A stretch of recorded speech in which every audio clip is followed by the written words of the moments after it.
weellisaa Ittiiqaa Tafarii waa'ee moodel Qananii Addunyaa jechoota garaa nama nyaataniin ibseetu jira. Osoo yaada weellisaa Ittiiqaa Tafarii ittiin darbiin dura chaayinaalii kanaaf namoonni haaraa taatan sabskiraayib gochuu hin dagatina. Akkasumas viidiyoon kun namoota danuu bira akka ga'uudhaaf laayik godhaa, yaada keessan immoo koomentii jalatti nuu qoodaan affeerraa keenya. Qophiilee keenya waliin hanga dhumaatti nu waliin turtii qabaadhaan affeerraa keenya. Yaada weellisaa Ittiiqaa Tafarii akka armaan gadii kanatti isinii dhiyeessina. Akkas jechuudhaan yaada isaa eegale. Kana hin oolanim obboleettii teenya qixisuu Qananii Addunyaa kichuu firii irraa eegnu bakka gaabbii hin qabne, bakka miilli hin geenye, iddoo harki hin qaqqabnetti gaggeessinee galle. Haadhaa fi abbaa ishii akkasumas obboleessa keenya Andaalam Gosaa fi maatii isaa qofa miti kan gaddeem. Haalli du'a ishee nama gaarummaa ishee beeku, nama naamusa ishee beeku, nama tasgabbii ishee beeku miti, nama namummaan itti dhaga'amu kamiifuu hangam akka gurratti ulfaatu jechaan ibsuun ni ulfaata. Qananiin naamusa qabeettii, obsa qabeettii, kabaja ofii qabdudha. Ishee jechuun waggaa tokkoon dura olola maqaa miidiyaa hawaasaa kana irraa itti duulamaa ture. Maqaa isheen hin qabne laatamee fi qormaata umurii ishee olii keessummeessitee guyyaa tokko maaf natti duultan, maaf na cabsitan jettee deebii hin laanneem, hin dubbanneem.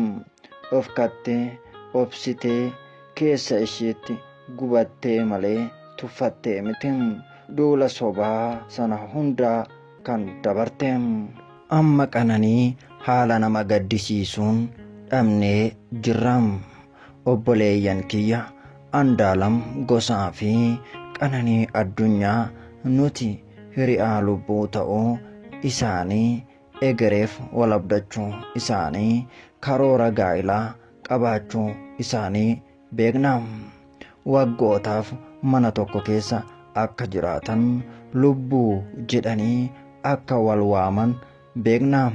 Garuu rakkoo addaa isaan gidduu jiru maaltu akka isaan mudate murtii hangana nama murteessisiisuu qaamni biraa wal dhabdee isaaniif sababa ta'innaa kan beeku Waaqaa fi isaan qofadhaam.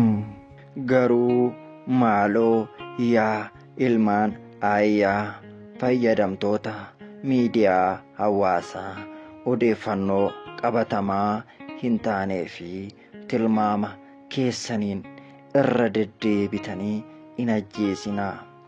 Isin guyyaa 2-3 miidiyaa irraa dubbattanii maxxansitanii dagattum. Odeeffannoon isin laattan garuu maatii Qananii fi maatii Andaalamiif, dhugaa obboleettii teenya Qananiif, obboleessa keenya Andaalam Gosaaf madaa yoomuu hin fayyineem. Namoota isin hordofan waan isin dubbattan hunda dhugaadha jedhee warra amanus hin miidhinaam. Addatti immoo warra dhimma kana qoratuttis gufuu akka taatan hin dagatinaa.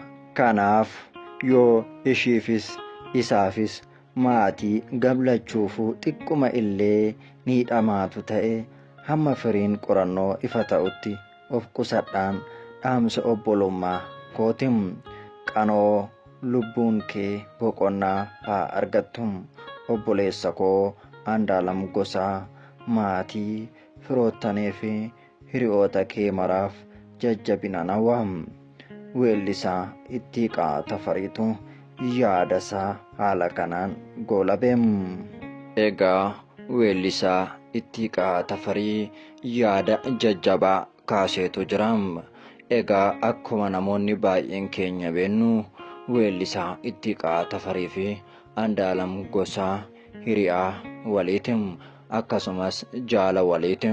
Egaa akka weellisaa Ittiiqaa Tafarii yaada isaa ibse kanatti Qananii fi Andu'aalam hiriyaa lubbuuti. Namoota hedduu wal jaalatanidha. Namoota karoora danuu waliin qabanidha. Namoota abjuu gurguddaa waliin qabanidha. Namoota galma guddaa waliin qabanidha. Namoota lubbuu koo jedhanii wal waamanidha malee namoota lubbuu wal balleessanii miti jechuu isaati Ittiiqaanii.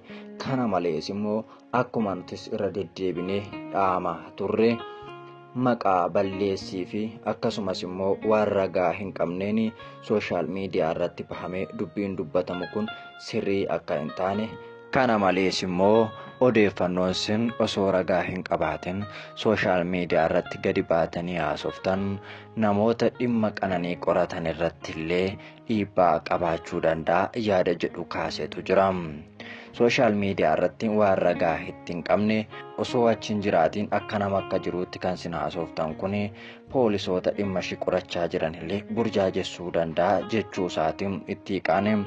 Kanaaf immoo dhugaan mucaa kanaa akka ba'u yoo barbaaddanii afaan keessan qabattanii taa'uudha. Akkasumas immoo yoo dhuguma ragaa qabatamaa ni qabdu ta'e immoo eeruu poolisiidhaaf kennuudha malee sooshaal miidiyaa irratti haasa'uun maatii gamalachuu keessattuu madaa uumuu danda'a waan ta'eef waanuma argitan gadi baatanii akka hin dubbanne illee aartistiin kun dhaamsa isaa dabarfateetu ture. Nutis immoo gama keenyaan waan kana irra deddeebiidhaan dhaamaa turreerra.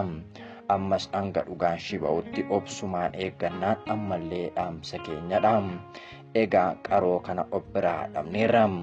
An barbaadaa jirru immoo dhugaa isheeti. Dhugaa ishii kana immoo maatii qofa osoo hin taane namni martinuu dinqisiifattoonni Qananii addunyaas ta'ee akkasuma qaamni seeraa fi uummanni biyya kanaa maatii waliin ta'uudhaan dhugaa ishii barbaaduu qaba. Kanatu maatii Qananiis fayyada malee ololli garaagaraa ammatti bu'aan ni buusu hin jiru. Lubbuun Qananii si'achi hin deebi'u. Dhugaan ishii garuu akka ba'uudhaaf karaa dhugaa deemaneetu dhugaa namaa barbaadu malee dharaa fi maqa balleessiidhaan dhugaan argamu hin jiru. Kana immoo kan gochuu qabnu dhugaan mucaa kanaa haa ba'u yoo barbaanne nutis karaa dhugaarra deemnee dhugaan Qananii akka ba'u qaama dhimmi ilaallatu gaafachuu qabnaan dhaamsa keenyadha. Egaa Qananiin ambasaaddara aadaa Oromootiin maatii ishii qofa miti kan dhabe, Oromoo maratu dhabe.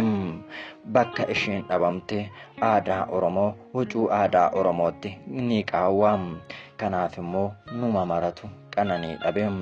Kanaaf immoo hiriyaa ishii abbaa manaa ishii kan ta'an waaqni jajjabinaa kennuufi haadhaaf abbaa ishiis waaqni gadda ulfaataa kana keessaa isaan haa baasu, isaan waliin haa ta'u jenna.